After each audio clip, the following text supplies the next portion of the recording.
नमस्ते बच्चों। आज का जो हमारा टॉपिक है वो है विभव मापी या पोटेंशियोमीटर। विभव मापी या पोटेंशियोमीटर देखो क्या होता है।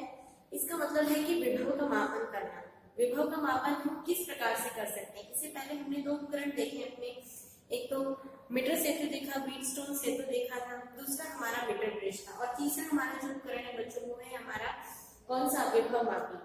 तो विभव मापी क्या है, इसका क्या यूज होता है, ठीक है। विभव मापी क्या है कि किसी भी दिए गए तार का अगर किसी दो हमारे पास सेल दे रखे हैं उसका हम क्या ज्ञात कर सकते हैं, ईएमएफ ज्ञात कर सकते हैं। सबसे पहला यूज है इसका।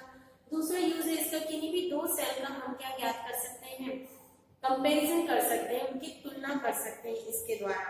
और तीसरा इसका यूज है बच्चों को क्या है कि सेल का आंतरिक प्रतिरोध भी ज्ञात किया जा सकता है। मतलब सपोज हमने यहाँ पर जो सेल लगा रखी है उसका कुछ ना कुछ क्या होता है, हम पढ़ चुके हैं इससे पहले, आंतरिक प्रतिरोध होता है, उसका आंतरिक प्रतिरोध भी हम ज्ञात कर सकते हैं।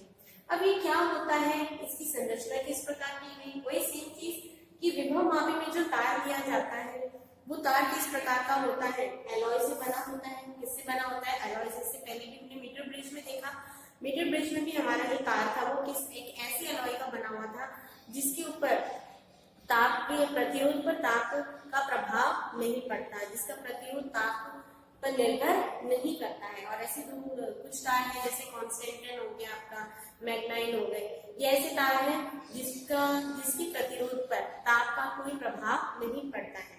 क्लियर।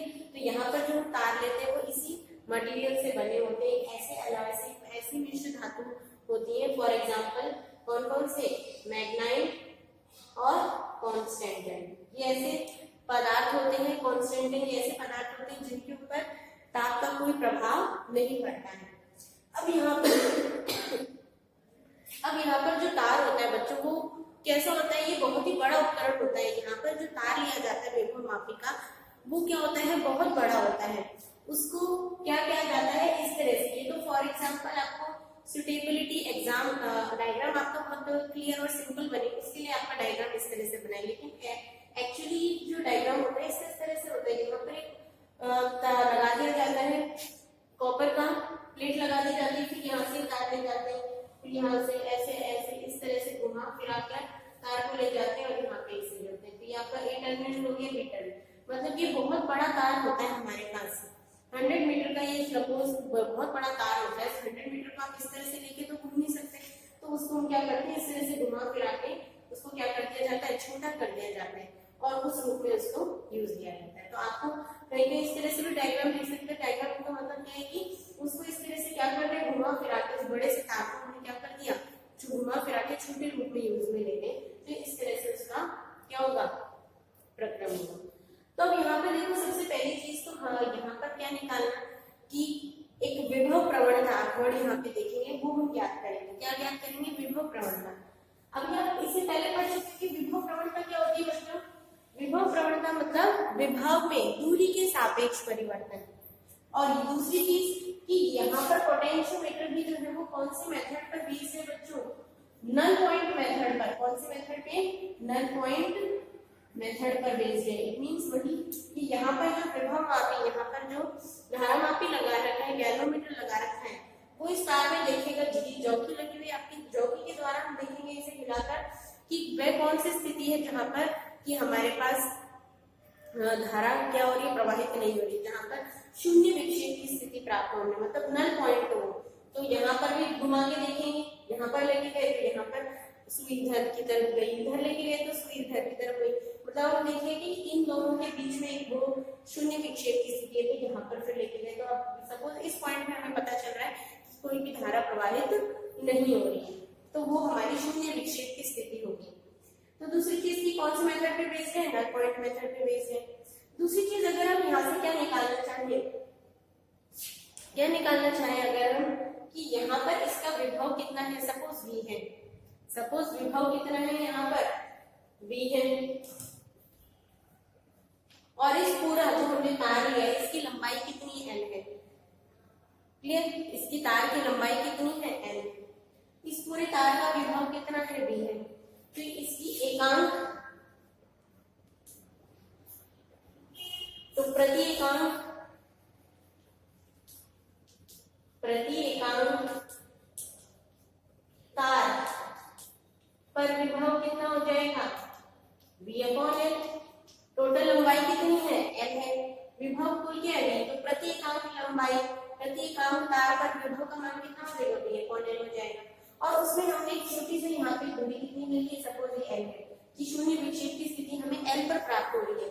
तो इस L पर विभव कितना हो जाएगा, L पर विभव का मान कितना हो जाएगा, प्रति एकांक तार पर विभव इनटू L।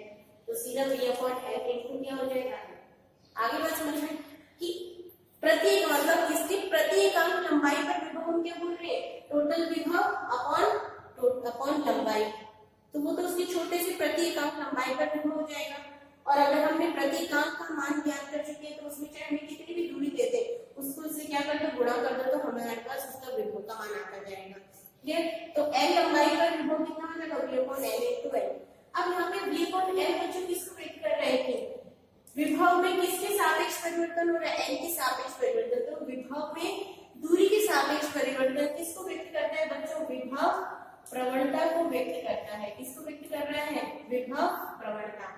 और कहीं कहीं आप देखोगे विभव प्रवणता को किससे व्यक्त किया गया होगा, K से व्यक्त किया हो रहा होगा। तो ये क्या कहलाता है, विभव प्रवणता। क्लियर, तो इसको हम ऐसे ही कह सकते हैं कि इस पर विभव का मान कितना हो जाएगा, विभव का मान कितना हो जाएगा, V/L इनटू L या K इनटू L। कहीं आपको इस तरह से भी मिलेगा। आगे बात समझना। तो ये तो क्या है हमारे पास L पर विभव का मान। आगे बात समझना। तो अब सबसे पहला जो हमारा यूज है वो हमें देखना है। इतनी बात तो क्लियर है। ये क्या कहलाता है हमारा विभव प्रवणता, मतलब विभव में दूरी के सापेक्ष परिवर्तन। वेग में दूरी के सापेक्ष परिवर्तन वेग प्रवणता से पहले आप पढ़ के आ चुके हो। उसी तरह से सबसे पहला इसका यूज देखेंगे हम कि सेल का ईएमएफ ज्ञात करना। सबसे पहला यूज क्या देख रहे हैं कि सेल का हम ईएमएफ कैसे ज्ञात कर सकते हैं। ठीक है बच्चों, तो इसी डायग्राम पे आ जाओ। अब सेल का ईएमएफ ज्ञात करने से पहले सबसे पहली दो चीजें वो आपको ध्यान रखनी है। हम क्या बोल रहे हैं कि यहाँ पे नल पॉइंट मेथड पर बेस्ड है। कौन से मेथड पे बेस्ड है, नल पॉइंट मेथड पे बेस्ड है। क्लियर, इट मींस कि जितना विभव यहाँ पर होगा उतना ही विभव क्या होगा, यहाँ पर होगा ही नहीं होगा। आगे बात समझ में। दूसरी सबसे पहली चीज तो यहाँ पे देख लेते हैं कि बैटरी और जो सेल हम यहाँ पे लगाते हैं दोनों की पोलैरिटी क्या होगी, सेम होगी, अपोजिट नहीं होगी। सबसे पहली चीज यहाँ पे ध्यान देने वाली बात क्या है कि बैटरी और सेल की पोलैरिटी अपोजिट नहीं होगी। ये भी यहाँ से इसका सिरा माइनस से जुड़ा है तो इसका भी क्या जुड़ा है, माइनस से जुड़ा है। इसका पॉजिटिव से जुड़ा है तो इसका भी पॉजिटिव से जुड़ा है। आगे बात समझ में। इसका मतलब है कि यहाँ से लेकर यहाँ तक जितना तार की यहाँ से 0 to P है यहाँ पर, तो यहाँ पर भी क्या होगा, ये माइनस टर्मिनल होगा तो ये पॉजिटिव होगा। मतलब धारा इसमें भी जिस दिशा में फ्लो हो रही है तो इसमें भी क्या होगी, उसी दिशा में गति करेगी, अपोजिट दिशा में गति नहीं करेगी। क्लियर। दूसरी चीज कि यहाँ पे हम क्या कह रहे हैं कि इस पॉइंट पर आकर कि यहाँ से L दूरी पर हमें क्या मिल रही है, शून्य विक्षेप की स्थिति मिल रही है। इट मींस यहाँ पर धारा क्या कर रही है, शून्य है। धारा यहाँ पर क्या है, शून्य, इसमें कोई धारा नहीं बह रही। आगे बात समझ में। जब इसमें कोई धारा नहीं बह रही तो यहाँ पर जीरो पोटेंशियल है, तो यहाँ पे कोई एलिमेंट नहीं लगा तो यहाँ पे भी क्या होगा, जीरो पोटेंशियल होगा। और यहाँ पर आए यहाँ पर जीरो पोटेंशियल, लेकिन जैसे ही वो पॉजिटिव टर्मिनल पे गए हम तो विभव यहाँ पे क्या आंतरिक प्रतिरोध आ लगा हुआ है तो इसकी पोटेंशियल में क्या होगा, ड्रॉप होगा। लेकिन पोटेंशियल में ड्रॉप नहीं होगा बच्चों, क्योंकि हम क्या बोल रहे हैं यहाँ पे तो विभव, यहाँ पर धारा क्या है, शून्य। जब धारा शून्य कब होगी, जब विभव क्या बना रहेगा, सेम बना रहेगा। वही सेम चीज हम पढ़ के आ चुके हैं। नल पॉइंट मेथड का ये मेन काम है कि जब हम शून्य विक्षेप की स्थिति हमें प्राप्त हो रही है तो वहां पर हमारे पास धारा क्या होगी, शून्य होगी। धारा शून्य होगी, इट मींस यहाँ पर और यहाँ पर विभव क्या होगा, सेम होगा। आगे बात समझ में। तो यहाँ पर भी जो विभव है यहाँ पर भी वही विभव होगा, यहाँ पर भी। तो अगर इसका ईएमएफ क्या है, यहाँ पर ई है, यहाँ तक तो जीरो था। यहाँ पे सेल का ईएमएफ कितना ई है तो यहाँ पर भी ई होगा और यहाँ पर भी कितना होगा बच्चों, ई होगा। यहाँ पर भी 0 to E और यहाँ पर भी क्या होगा, 0 to ई ही होगा। आगे बात समझ में, मतलब जो सेल का ईएमएफ है वही हमारे पास इसका क्या होगा, विभव ज्ञात होगा। और इस एल पर विभव का मान हम ज्ञात कर चुके हैं, कितना है, V/N/L। और सेल का ईएमएफ हम बता रहे हैं कि किसके समतुल्य होगा, E के समतुल्य होगा। तो इसलिए सेल का ईएमएफ E इज किसके बराबर होगा, V/N/L। अर्थात किसी भी सेल के ईएमएफ हम किसके द्वारा ज्ञात कर सकते हैं, शून्य विक्षेप की स्थिति के द्वारा। मींस तार पर वह बिंदु जहां पर कि शून्य विक्षेप प्राप्त हो रहा है उसकी दूरी ज्ञात कर ली हमने, कितनी बोली, L। उस पर विभव हमने ज्ञात कर लिया, टोटल विभव कितना है, V है तार का, और कुल लंबाई कितनी है, तो प्रति इकांक लंबाई पर विभव का मान कितना हो गया, V/N। तो L लंबाई पर कितना हो गया, V/N/L। और शून्य विक्षेप की स्थिति पर जितना L लंबाई पर विभव होगा उतना ही इस पर विभव होगा, और इस पर विभव कितना है, सेल के ईएमएफ के बराबर, अर्थात E = V/N/L। तो इस प्रकार किसी भी सेल का ईएमएफ हम ज्ञात कर सकते हैं अगर हमारे पास V और L की वैल्यू है। क्लियर, तो ये हो गया। अब इसमें दूसरी चीज और बात ध्यान में रखनी बच्चों कि यहाँ पर बैटरी का जो ईएमएफ है, बैटरी का जो ईएमएफ है वो हमेशा क्या होगा, ज्यादा होगा सेल के ईएमएफ से। बैटरी का ईएमएफ सेल के ईएमएफ से क्या होगा बच्चों, ज्यादा होगा। क्यों होगा ज्यादा, कि यहाँ से यहाँ तक हम क्या बोल रहे हैं, सपोज यहाँ से यहाँ तक 15 वोल्ट है, तो और ये जो ई है वो इसके बीच में लगा हुआ, तो यहाँ पे अगर हमें 8 वोल्ट है, यहाँ पर सेल का ईएमएफ 8 वोल्ट तक हो, तो हमें यहाँ से लेकर 15 तो 8 तो यहाँ पे भी मिल जाएगा। लेकिन अगर ये 15 और ये 20 हम मानते हैं, अगर ये 20 है तो हमें इस पूरे 15 के कहने पर भी 20 मिलेगा क्या, नहीं मिलेगा। आ रही बात समझ में, क्लियर। तो वही कंडीशन इंपॉर्टेंट है यहाँ पर कि बैटरी और सेल की पोलैरिटी अपोजिट नहीं होगी। दूसरी चीज कि बैटरी का ईएमएफ सेल की ईएमएफ से क्या होगा, ज्यादा होगा। और उसी के आधार पर हमने क्या निकाल लिया, सेल का ईएमएफ निकाल लिया, E = V/N/L। आगे बात समझ में, तो सीधे ये सूत्र लेंगे और इसकी वैल्यू निकालेंगे। अब सीधे आपके पास कोई भी क्वेश्चन आ जाएगा, क्वेश्चन में आपको दे रखा है कि कोई जो भी हमने तार लिया है उसका विभव कितना दे रखा है, 5 वोल्ट दे रखा है। तार की लंबाई कितनी है, तार की लंबाई आपको दे रखी है सपोज 50 मीटर, और नल पॉइंट सीधा से दे रखा होगा, नल पॉइंट ये शून्य विक्षेप बिंदु आपको दे रखा है, शून्य विक्षेप बिंदु दे रखा है 10 मीटर। तो अब उसका ईएमएफ ज्ञात कीजिए, ये क्वेश्चन दे रखा है, ईएमएफ ज्ञात कीजिए। तो ईएमएफ कैसे ज्ञात करेंगे, सीधे सूत्र यूज में लेंगे हम। तो E = कितना दे रखा है आपको, 5 वोल्ट, ये कितना है 50, और नल पॉइंट कितने पे दे रखा है, 10 पे दे रखा है। आगे बात समझ में, तो कितना आ गया हमारे पास 1, इट मींस E कितना हो गया हमारे पास 1 वोल्ट। आगे बात समझ में, टोटल कितना था 5 वोल्ट, तो उस 5 वोल्ट पे 1 वोल्ट तो आप ज्ञात कर सकते हो ना, कहीं पर भी ज्ञात कर सकते हो। कितनी दूरी पर, L दूरी पर 1 वोल्ट हमें प्राप्त हो रहा है। इट मींस जो हमने यहाँ सेल लगाई है उसका ईएमएफ कितना है, 1 वोल्ट। क्लियर।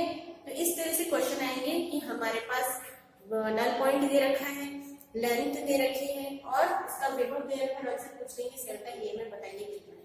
क्लियर, तो ये हो गया इसका फर्स्ट यूज। क्लियर। इसके बाद देखो बच्चों, हमारा जो नेक्स्ट यूज है वो है दो सेल का ईएमएफ का मापन। अब इसमें हमने जो वायर है हमारा A to B, इसमें हमने दो सेल लगा दी E1 और E2, जिनका इंटरनल रेजिस्टेंस है R1 और R2, और साथ में हमने दो की भी लगा दी यहाँ पे कुंजी K1 और K2।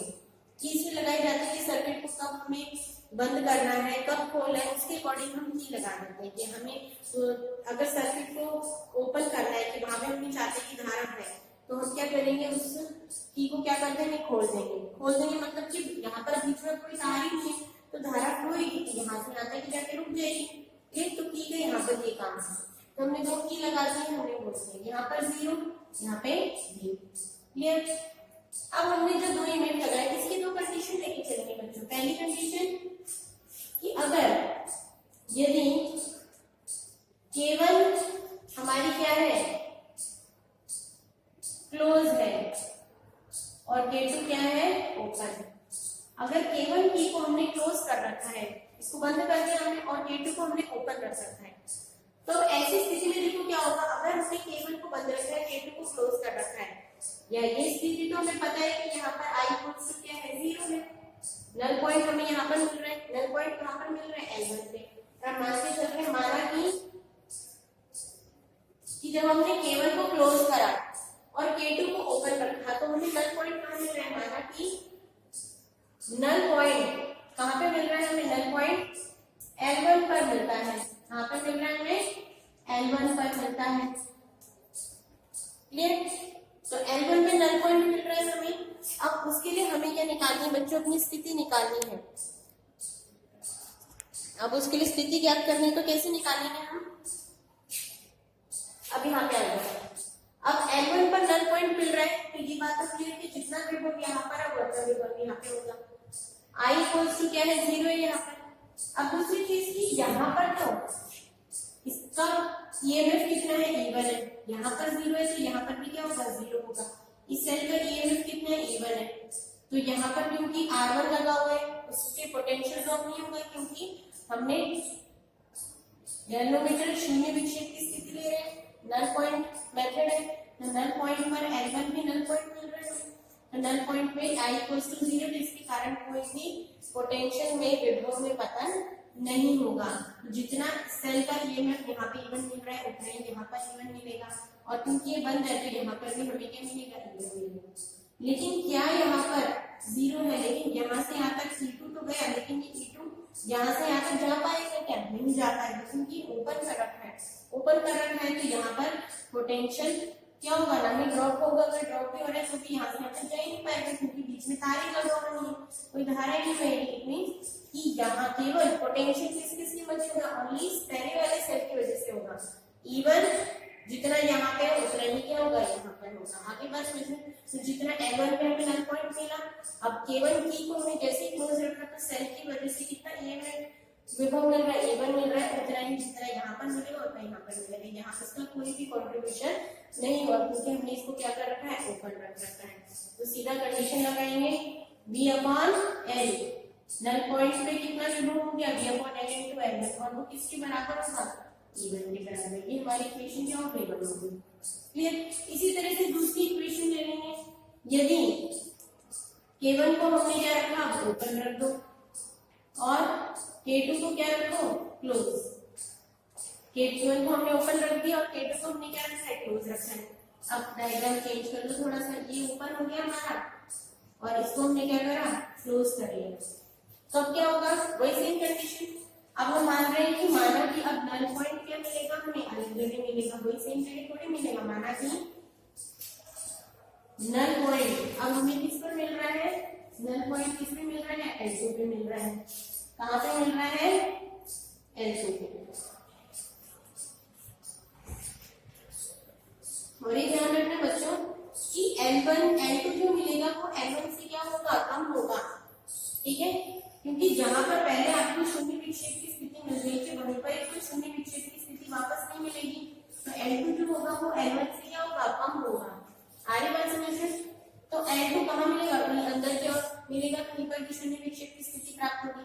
अब जब हमने K1 को क्या रखा, ओपन रखा, तो अब यहाँ पर 0, लेकिन यहाँ तक तो E1 है, लेकिन E1 यहाँ से यहाँ पे जा पाएगा क्या, नहीं जा पाएगा, क्योंकि बीच में से क्या है, ओपन है सर्किट। यहाँ पर 0 है। अब क्योंकि यहाँ पर सेल का EMF कितना है, E2 है, यहाँ पर भी E2, यहाँ पे R2 लगा हुआ है आंतरिक प्रतिरोध, परंतु इसकी वजह से कोई भी पोटेंशियल ड्रॉप नहीं होगा, क्योंकि हमारे पास शून्य विक्षेप की स्थिति है। तो इसलिए यहाँ पर भी E2 ही मिलेगा, और यहाँ पे की क्लोज है तो यहाँ तक भी क्या मिलेगा, E2 मिलेगा। इट मींस कि जब हमने K1 की को ओपन रखा, K2 की को क्लोज रखेंगे, तो इस E1 सेल का कोई भी कंट्रीब्यूशन नहीं होगा। सारा का सारा कंट्रीब्यूशन किसका होगा, E2 सेल का होगा। तो इस E2 सेल का जितना EMF होगा वही L2 पॉइंट जो हमारी नल पॉइंट है वहां तक वही EMF होगा, क्योंकि यही हमारा नल पॉइंट मेथड है कि यहाँ पर करंट 0 कब होगा, जब यहाँ का विभव और यहाँ का विभव क्या होगा, सेम होगा।